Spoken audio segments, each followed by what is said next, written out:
It's Roger once again, Mudfossil University, and an update on Greg Morrison's adventure in caves.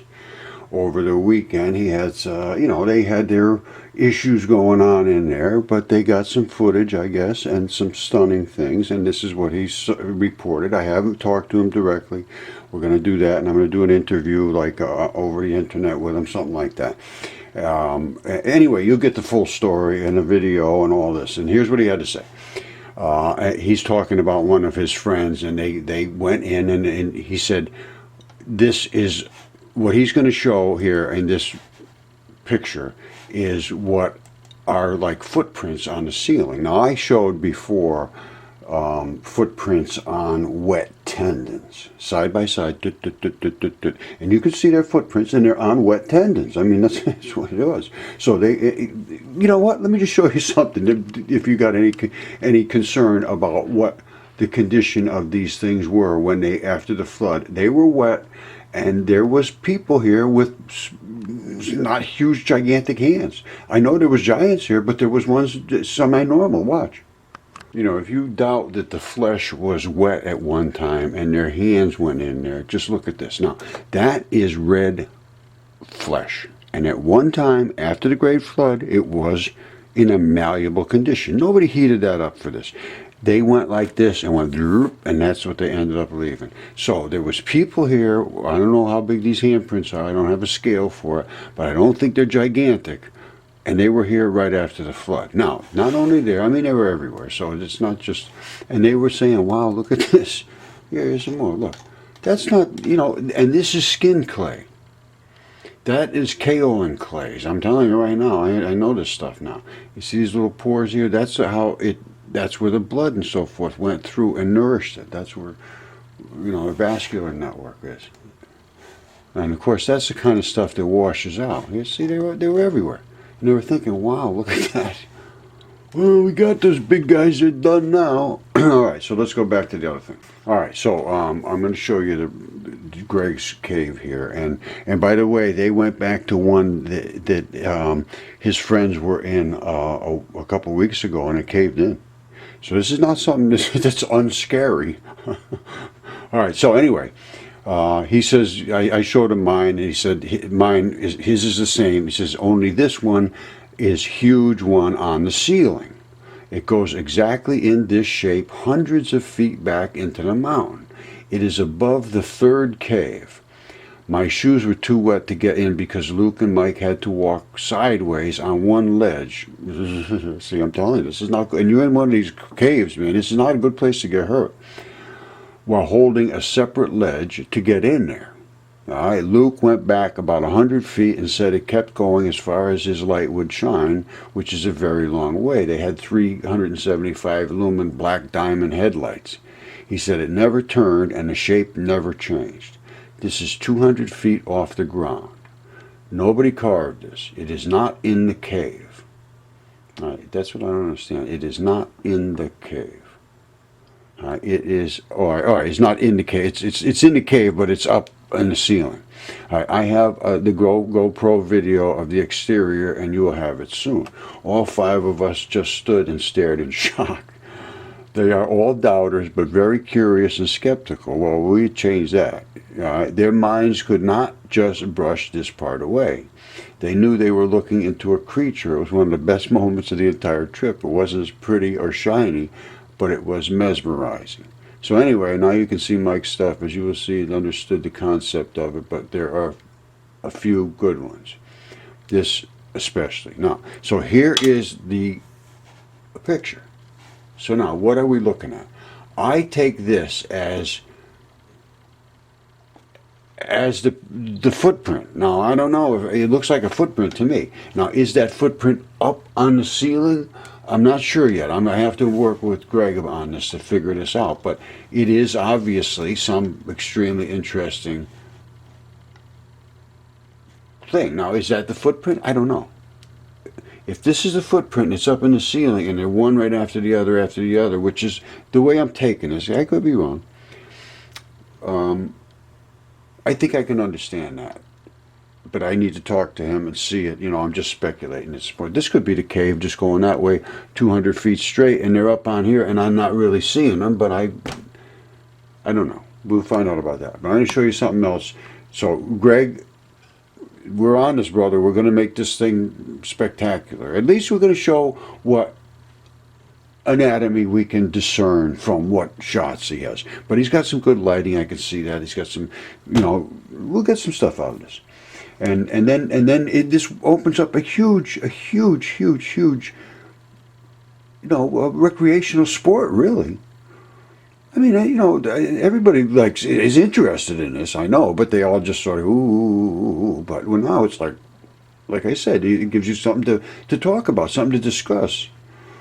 Inevitably argue, yes. I mean, that's human nature. But I mean, it's a spectacular thing. So anyway, I don't want to get carried away. Well, I always get carried away, but let's go forward. Hold on.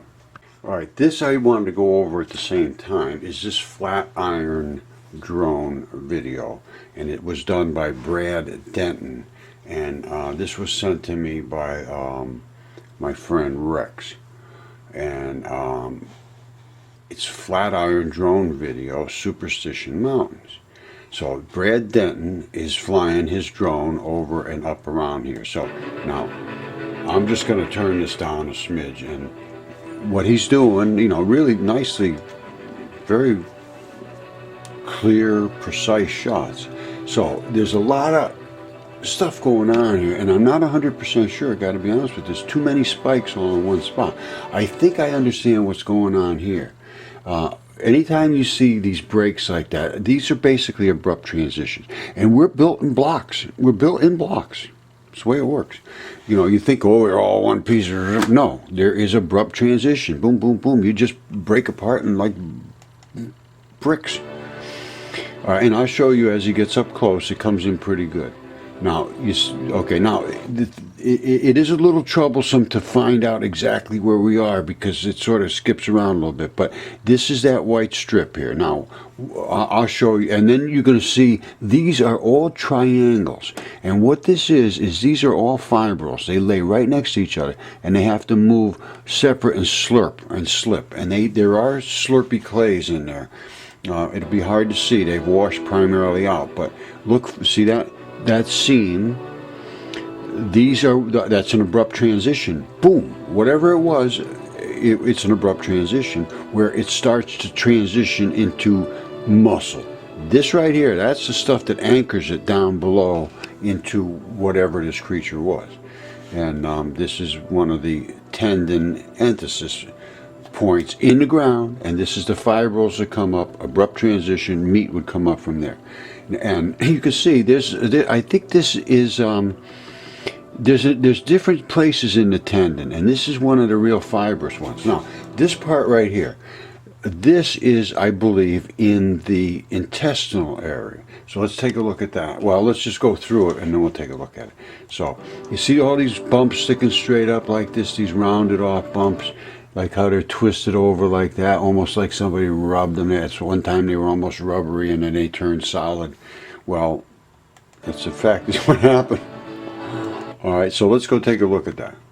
All right, this was from www.elmay.com, and that's the kind of things. Now, you know, the other ones are rubbed off, most of them, but inside your intestines, it's amazing. Now, this is, that's inside your intestines. That's from Science Photo Library, and we got intestine. Look at that. That's intestine rock. That's intestines, and this is the, you know, they roll these in a roller and scrub them all out, but this is the number of layers of tissue that surrounds organs, and even in your skin there's hundreds and hundreds of layers deep of tissue that surround that buffets those little bumpy things that we saw from you know, your body. They attach to them. See, these things had attached, and this was what they attached to, was this membrane, which is thick. It's like a big, you know, Texas tire tube. I mean, look at the number of layers here. And what they do, just so you understand how they get this texture, they take these rocks, they think they're rocks, and they throw them in a tumbler, tumbles them. Then they put them in these little plunger looking things that they're on springs, and they have rubber cups on them, and they put polishing compounds in them, and they spin these, and these things just keep pushing, and eventually they actually turn exactly totally round like a ball. Well, this might have been a total ball, and then they just cut it. I don't know, but you can see what you got. Well, it never was a total ball because this is sticking out of it. They didn't cut that. That is the surface, and that is the surface of these villi that are in your intestines. All right, here's a cross section of this, and they stain these so that you can see there's all different molecules in here. These are the things we were looking at, and that is the skin, that thick layer that wraps around them. And when you carve into that and smooth it, you can see all the depth of these layers. Absolutely incredible what the human body is. And that's villi. That's inside your intestines. The food goes through there, and these little jobbers, just like that. Mine do that all the time. Anyway, that's how you absorb the food. It comes in here, and it does what it's supposed to do. Then you grow. You see that? That's some form of organ internally. And these spots here, I believe, now I can't prove this, but I believe those are some form of villi type things. Maybe they all broke off, and this is what's left. That's what I'm thinking. That's all I can tell you. You saw how many there was in that original one. It's everywhere. So if you scrub those down, you would end up with that. That's my take. Now, I'm pretty sure this is part of the intestines, and these are bacteria, and they're doing their job down there. I can't be positive of that, and I don't know what the source of this picture was, but this is what I believe happens, and these molecules, different types of molecules have different types of colors, have different types of chemistry. That chemistry reacts to whatever is presented to it. Right? They work with pHs and extra electrons. Give me an electron, I give you this. You give me 2 electrons, I give you that. Whatever it is, that's chemistry. Just trust me.